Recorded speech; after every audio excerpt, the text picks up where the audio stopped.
اللهم صل وسلم على نور الأنوار.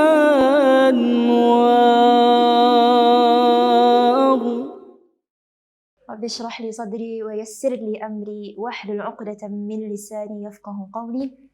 اللهم لا سهل إلا ما جعلته سهلا وأنت سبحانك تجعل الحزن إذا شئت سهلا. بسم الله الرحمن الرحيم. Assalamualaikum warahmatullahi taala wabarakatuh. InsyaAllah pada sesi kuliah duha pada hari ini, insyaAllah saya akan berkongsi tentang salah satu tajuk di dalam kitab Mu'tamad, kitab yang digunakan, iaitu Petunjuk Nabawi bagi Hati. InsyaAllah hadis ataupun topik yang akan dibincangkan pada kali ini adalah berkenaan dengan keseimbangan antara rasa takut dan juga rasa harap, iaitu dalam istilah bahasa Arabnya al-khawf, iaitu takut, dan ar-raja, iaitu perasaan mengharapkan pada Allah Subhanahu wa taala. Jiwa manusia terdorong untuk melakukan sesuatu kebaikan apabila ada dorongan. Okey, silap kita nak mengatakan kalau tidak ada manusia dalam dunia ini yang tidak perlukan sebarang dorongan. Semua orang perlukan dorongan. Antara orang itu tunjuk atau tidak. Okey. Jadi dorongan ini untuk melakukan kebaikan ini ataupun jenis dorongan ini terbagi kepada dua. Yang pertama adalah dorongan untuk melakukan kebaikan, dan juga yang kedua dorongan penegah daripada melakukan kejahatan. Di dalam Islam inilah yang dinamakan sebagai konsep al-khawf wal raja, iaitu konsep pengharapan dan juga rasa takut. Di dalam kitab Riyadhus Salihin, Imam Nawawi rahimahullah mengatakan bahawasanya seseorang yang sihat itu, atau seseorang yang dalam keadaan sihat sejahtera di dunia ini, ketika melakukan kebaikan, perlu gabungkan dua perasaan ini, iaitu perasaan takut serta perasaan berharap pada Allah. Iaitu perasaan takut sekiranya amalan tidak diterima, dan perasaan mengharap ketika melakukan amalan tersebut, yang amalan itu akan diterima Allah Subhanahu Wa Taala. Contoh saya berikan, seorang yang berpuasa puasa 6 daripada bulan Syawal. Ketika dia melakukan amalan berpuasa itu, dia mengharapkan agar Allah Subhanahu Wa Taala menerima puasanya dan memberinya ganjaran seperti mana yang termaktub di dalam hadis, ganjaran seolah-olah berpuasa selama setahun. Tetapi pada masa yang sama, dia takut sekiranya amalan tersebut tidak diterima Allah, atau amalan tersebut ada cacat celanya atau kurangnya, sehingga akan menyebabkan ditolak dari Allah Subhanahu Wa Taala. Okey, dalam hal ini sebenarnya saya ingin berkongsi dua orang para nabi, okey, yang mana menggunakan konsep ini atau menunjukkan konsep al-khawf wal raja di dalam doa-doa mereka. Nabi yang pertama adalah Nabi Ibrahim AS. Nabi Ibrahim, seperti mana semua tahu, Nabi Ibrahim AS telah diperintahkan Allah Subhanahu Wa Taala untuk membina Baitullah, untuk membina Kaabah. Okay. Jadi apabila diperintah untuk membina Kaabah, Nabi Ibrahim AS pun membina Kaabah bersama anaknya Nabi Ismail, dengan bantuan anaknya Nabi Ismail. Usai mereka membina Kaabah tersebut, Nabi Ibrahim memanjatkan doa pada Allah. Okay. Di dalam Al-Quran, surah Al-Baqarah ayat nombor 127. Okay. Nabi Ibrahim menyebut, وَإِذْ يَرْفَعُ إِبْرَاهِيمُ الْقَوَاعِدَ مِنَ الْبَيْتِ وَإِسْمَاعِيلُ رَبَّنَا تَقَبَّلْ مِنَّا إِنَّكَ أَنْتَ السَّمِيعُ الْعَلِيمُ. Iaitu dalam firman Allah, seketika apabila Nabi Ibrahim mengangkat batu-batu tersebut, okay, bersama Nabi Ismail untuk membina Baitullah, kan? Setelah mereka selesai, mereka mengatakan, ya Tuhan kami, terimalah daripada kami amalan tadi. Di dalam ayat ini, para ulama menafsirkan, para ulama mengatakan, yang pertama sekali kita lihat, Nabi Ibrahim merupakan seorang Nabi. Berapa tinggi darjat seorang Nabi apabila melakukan amalan tersebut, tetapi pada akhirnya dia minta pada Allah untuk terima amalannya. Okay? Apatah lagi kita yang bukan Nabi tapi tidak minta pun pada Allah atau kurang minta pada Allah untuk diterima doa, untuk diterima amalan tadi, amalan kebaikan kita. Itu yang pertama. Yang kedua, ulama juga mengatakan, Nabi Ibrahim melakukan amalan tersebut, melakukan perbuatan membina Kaabah atas perintah siapa? Atas perintah Allah Subhanahu Wa Taala. dia melakukan perkara itu atas perintah Allah Subhanahu Wa Taala, tetapi pada akhirnya dia minta Allah untuk menerima amalan atas perintah itu, atas perintah tersebut. Nah, kita manusia baik biasa, kita kadang-kadang sikap extra confident, overconfident. Kan amalan kita seolah-olah dah confirm Allah terima. Tidak, Nabi Ibrahim mengajarkan kita satu konsep untuk mintakan pada Allah Subhanahu Wa Taala. Pada akhirnya, ya Allah, terimalah walaupun sedikit amalanku, maka terimalah ya Allah. Okay. Yang kedua, pada Nabi yang kedua adalah Nabi Yusuf alaihissalam. Dalam surah Yusuf ayat 101, Nabi Yusuf adalah mengatakan, Rabbi qad ataitani minal mulki wa 'allamtani min ta'wilil ahadith fatir as-samawati wal ard anta waliyyi fid dunya wal akhirah tawaffani musliman wa alhiqni bis salihin. Saya akan terjemahkan bahagian akhir itu. Okay. Ketika Nabi Yusuf mengatakan pada Allah Subhanahu Wa Taala, ya Allah, Engkaulah pelindungku di dunia dan akhirat. Matikanlah aku, wafatkanlah aku dalam keadaan seorang Muslim dan himpunkanlah aku bersama orang-orang yang saleh. Okay. Dalam ayat ini juga dua perkara yang ingin saya tunjuklah. Okay. Ayat yang pertama sekali, perkara yang pertama, Nabi Yusuf alaihissalam berdoa pada Allah untuk dihimpunkan dengan orang-orang yang saleh. Sedangkan Nabi Yusuf sudah merupakan seorang nabi bahkan. Okay, Nabi Yusuf meminta supaya ya Allah himpunkan aku dengan orang-orang yang saleh, tapi Nabi Yusuf dah memang seorang yang lebih darjatnya lebih tinggi daripada orang yang saleh. Seorang nabi memang seorang yang saleh pun. Kan? Okey.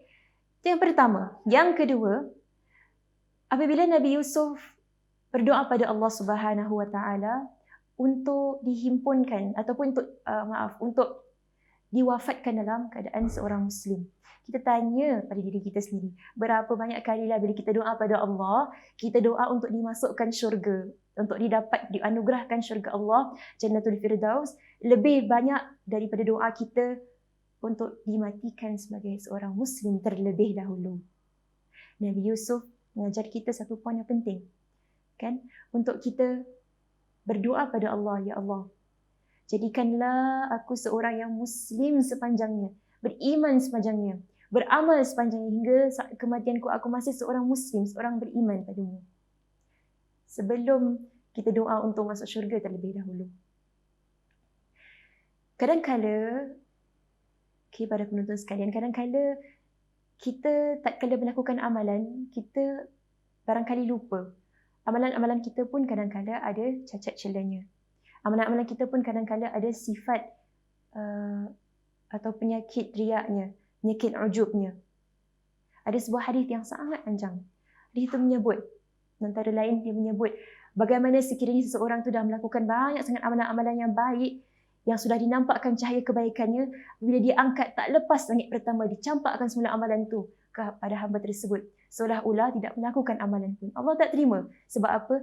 Dicemari dengan perkara-perkara yang bukan-bukan. Riak, ujub, rasa melakukan sesuatu ingin terdetik nak tunjukkan pada orang ramai, rasa melakukan sesuatu sudah hebat, kebaikan dilakukan itu padanya sudah hebat di sisi manusia, mesti hebat di sisi Allah SWT dan sebagainya. Jadi dalam hal ini bukan sahaja mengajar kita untuk menyempurnakan kita punya ketaatan, bahkan menyempurnakan ketaatan itu tadi dengan ketaatan yang lain, iaitu kita go to the extra mile. Ya Allah, kita doa pada Allah, datangkan rasa khusyuk pada Allah, moga Allah terimalah.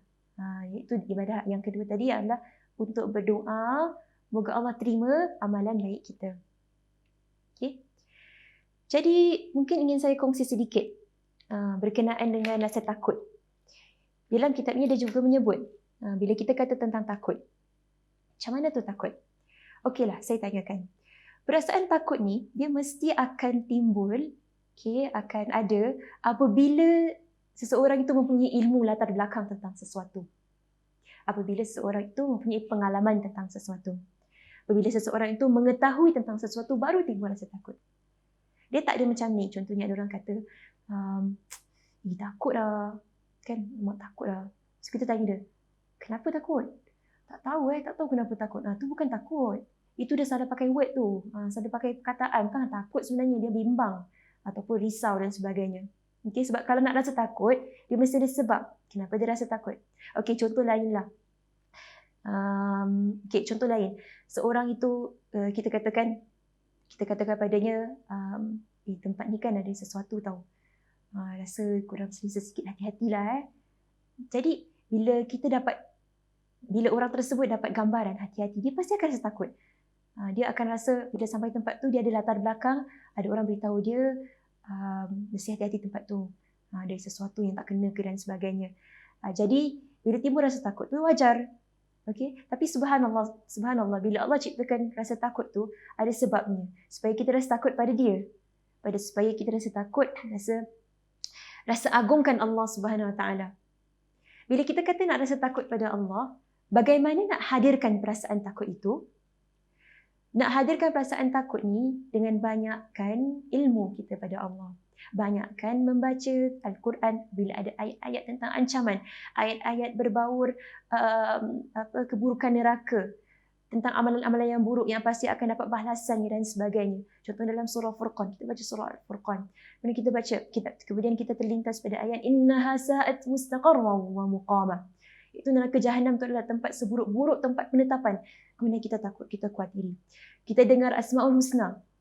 Allah Subhanahu Wa Taala mempunyai sifat Jabbar, sifat Qahar, iaitu sifat Maha Perkasa. Kita rasa risau. Allah Subhanahu Wa Taala mungkin akan membalas kita di dunia ini atas perbuatan-perbuatan kita dan sebagainya. Okey.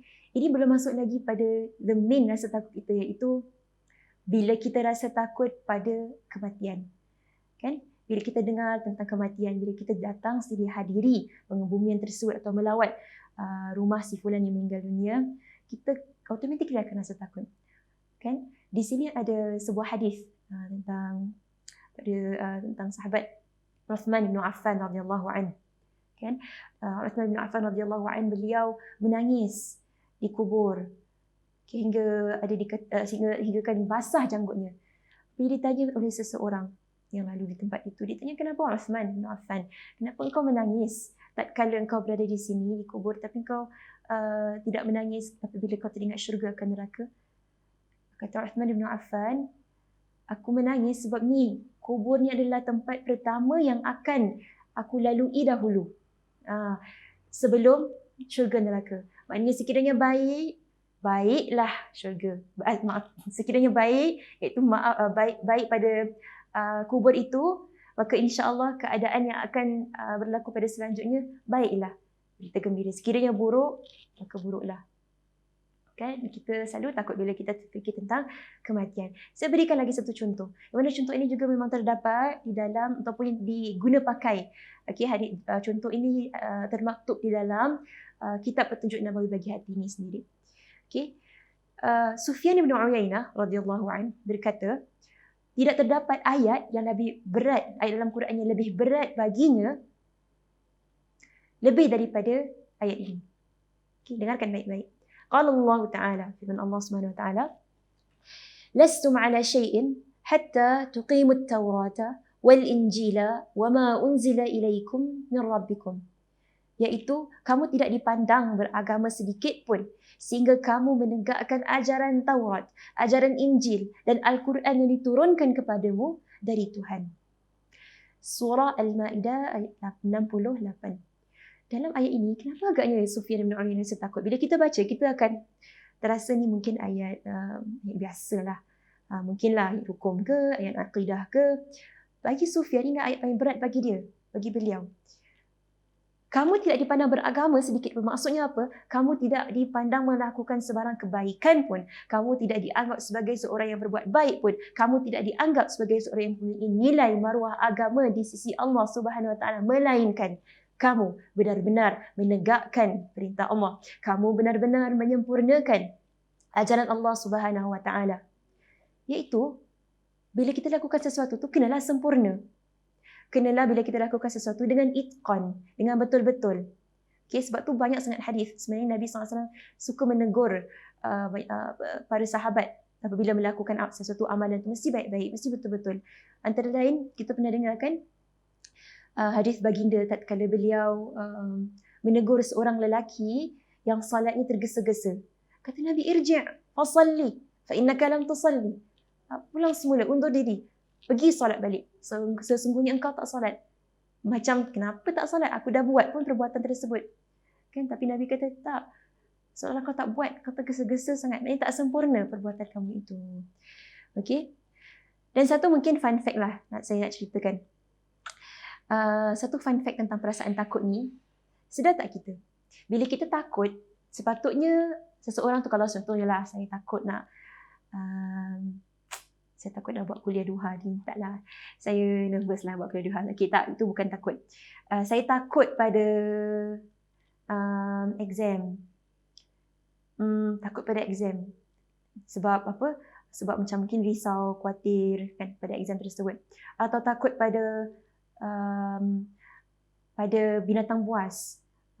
Kita takut pada perkara-perkara tersebut. Kita rasa hati kita nak lari daripada perkara itu kan? Kan kita rasa tak nak dekat lah binatang, takut dengan binatang itu, takut dengan kucing, takut dengan inseks, kita tak nak dekat. Jadi bila kita takut, kita nak lari daripada perkara itu. Tapi kita takut dengan Allah, malah kita lebih rapat dengan dia. Kita takut dengan Allah, malah kita dirasakan, ditimbulkan satu perasaan yang lebih dekat padanya. Inilah anugerah kita namakan. Allah timbulkan kita rasa takut, tapi malah rasa takut tu buat kita rapat. Allah timbulkan kita rasa ingin berharap yang buat kita lebih rapat pada Allah SWT. Okey, cakap tentang harap ni. Bila kita kata harap, raja, harap yang macam mana tu? Mengharapkan rahmat daripada Allah Subhanahu Wa Taala.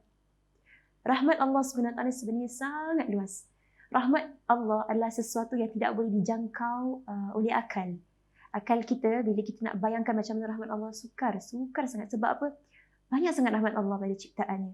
Banyak sangat rahmat Allah pada muka bumi ini. Banyak sangat rahmat Allah. Allah ciptakan rahmat pada setiap keadaan. Setiap genap keadaan manusia, keadaan makhluk-makhluknya. Cuma kita, sebab bila kita fikir tentang rahmat, kita akan bayangkan sesuatu mengikut pengalaman kita, mengikut pengetahuan kita, mengikut apa yang kita tahu.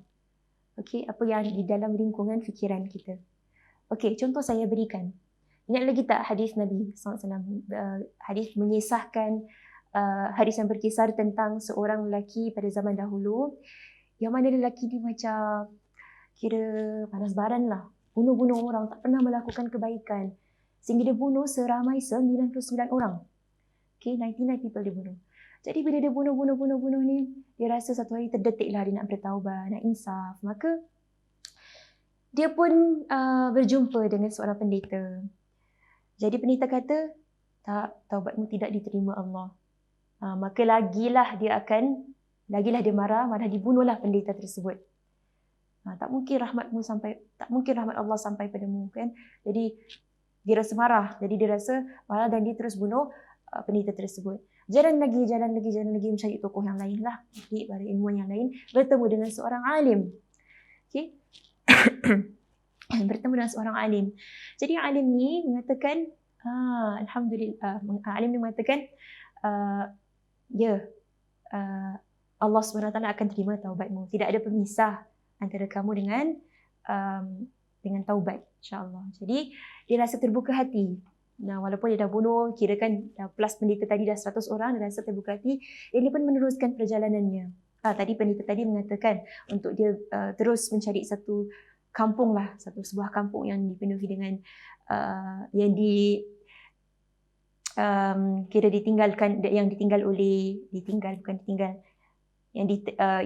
mana ahli-ahli taat, ahli-ahli ibadah menetaplah di kampung tersebut. Okey, jadi kata pergi ke tempat tersebut. Jadi waktu dia sedang pergi tu, kematian pun menjemputnya. Maka di sini ada konflik malaikat azab dengan malaikat rahmah. Nak yang mana satu ni? Rahmah ke azab? Jadi sedang bergaduh. Dalam konflik ni tiba-tiba ada seorang malaikat yang datang lagi menjelma menjadi pemisah antara konflik tersebut. Malaikat tersebut mengatakan, kau ukurlah jarak antara lelaki ini dengan kampung itu, kampung yang melakukan ketaatan, dan antara lelaki ini tampaknya dengan tempat yang dia dulu berbuat maksiat lah. Okay, mana satu yang lebih dekat? Di situlah dia akan tinggal. Okay, maknanya di situlah tempat akhirnya. maka ternyata lebih dekat beliau dengan tempat ketaatan. Maka di sini ia menunjukkan rahmat Allah Subhanahu Wa Taala sebenarnya. Kenapa? Kalau kita sebagai manusia biasa, kita akan bayangkan dah bunuh 99 orang, takkan masih ada rahmat. Tak pernah melakukan kebaikan pun, macam mana tak sempat pun nak taubat sebenarnya. Tapi disebabkan rahmat Allah, itulah dapatlah dia tergolong di bawah orang-orang yang sudah bertaubat. Okey. Sabda Rasulullah SAW lagi daripada Abu Hurairah, ketika Allah menentukan takdir makhluknya, dia menuliskan di dalam kitabnya di atas arash, sesungguhnya rahmatku mengatasi marahku. Okey, hadis muttafaq alaih Bukhari dan Muslim. Bila kita mengatakan ketika Allah tentukan takdir, dia menulis di dalam kitabnya di atas arash, kita tahu Allah SWT adalah penulis, pengarang, pencaturan hidup kita. Bila Allah karang kitab tersebut, bila Allah menulis bagi kita ketentuan kita, Allah menulisnya di sini dengan rahmah, dengan belas, dengan ihsan. Bermakna apa? Allah nak menunjukkan bagi kita apa sahaja yang Allah telah tetapkan untuk diri kita di muka bumi ini merupakan rahmat daripadanya, merupakan belas ihsan daripadanya. Maknanya apa jualah ujian, cabaran dan sebagainya, masih ada rahmat Allah. Cuma sayang sekali jarang kita perasan. Ini especially atau terutamanya penting. Terutamanya penting bagi orang-orang yang ingin bertaubat pada Allah. Atau kita yang selalu berbuat kesalahan, membuat dosa. Bila kita setiap kali ingin bertaubat pada Allah Subhanahu Wa Taala, Allah banyak berikan kita ayat-ayat motivasi. Allah berbicara dengan kita, kesinilah, rahmatku luas dan sebagainya. Banyak sekali. Antara lain di dalam surah Az-Zumar ayat 53, Qul ya ibadiyalladzina asrafu ala anfusihim la taqnatu min rahmatillah.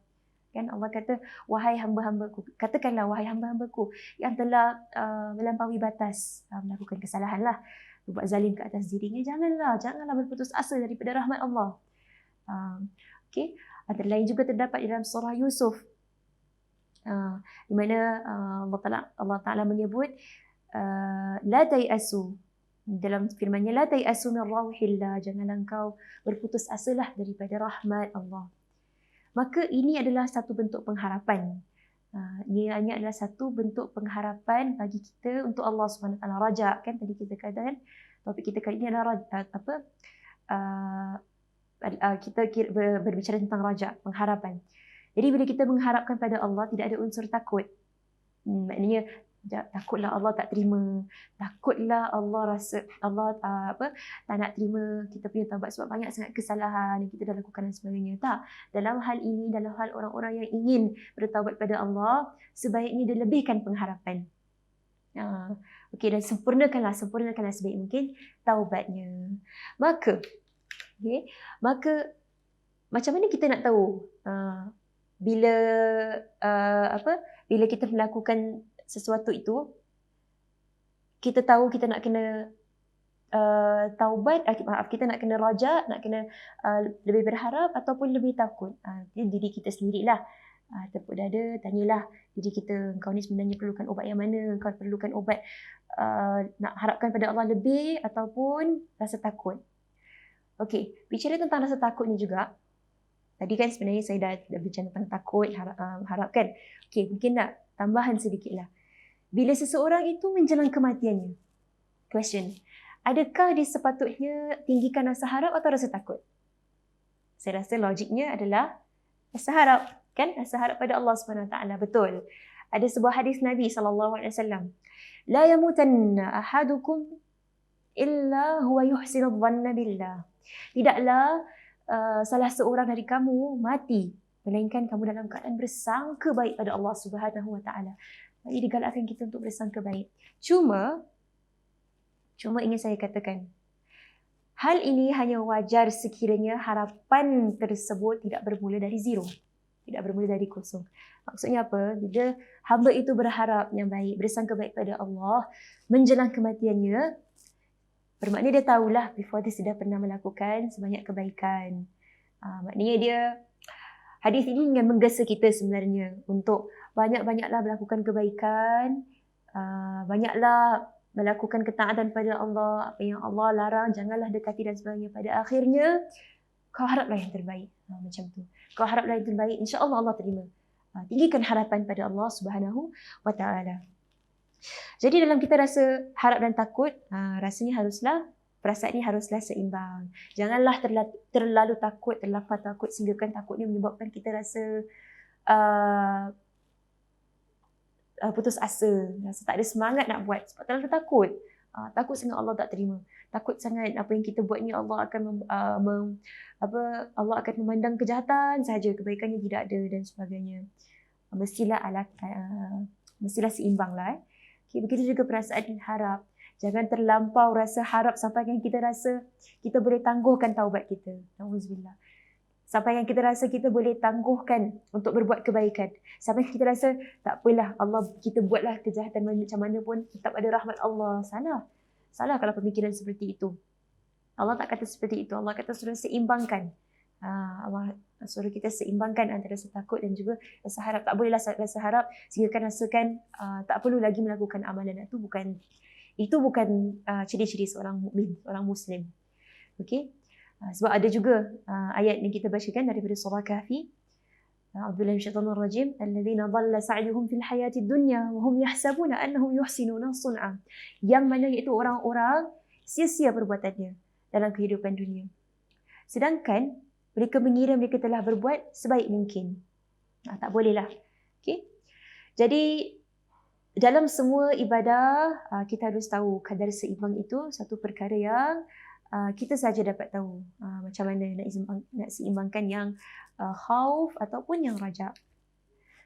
Okey, jadi dalam memupuk dua sifat ini, sebenarnya Nabi SAW mengajar kita satu lagi ciri penting. Dalam kita memupuk sifat khauf, rasa takut, sifat raja, rasa harap pada Allah, kita kena banyak berdoa.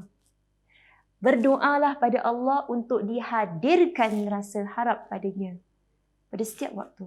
Berdoalah pada Allah supaya kita tak putus asa, supaya kita senantiasa mengharapkan rahmat Allah SWT, pengharapan. Kita doa. Begitu juga kita doa supaya kita disuntik rasa takut pada Allah tiap-tiap kali kita baca ayat-ayat ancaman, tiap-tiap kali kita baca ayat tentang azab, tentang neraka dan sebagainya, supaya mata ini menangis, supaya hati ini khusyuk. Dengar macam doa kan? Memang Allah SWT mengajar kita untuk doa padanya, untuk senantiasa kita ada perasaan-perasaan tersebutlah. Okey. Antara lain sebenarnya Nabi SAW pun pernah menyentuh tentang perkara ini. Ingat lagi tak? Okey, doa ini doa perlindungan daripada ilmu yang tidak bermanfaat, hati yang tidak khusyuk. Allahumma inni a'udzubika min ilmin la yanfa' wa min qalbin la yakhsha' wa min nafsin la tashma' wa min da'watin la yustajabu laha. Jadi 4 perkara ini.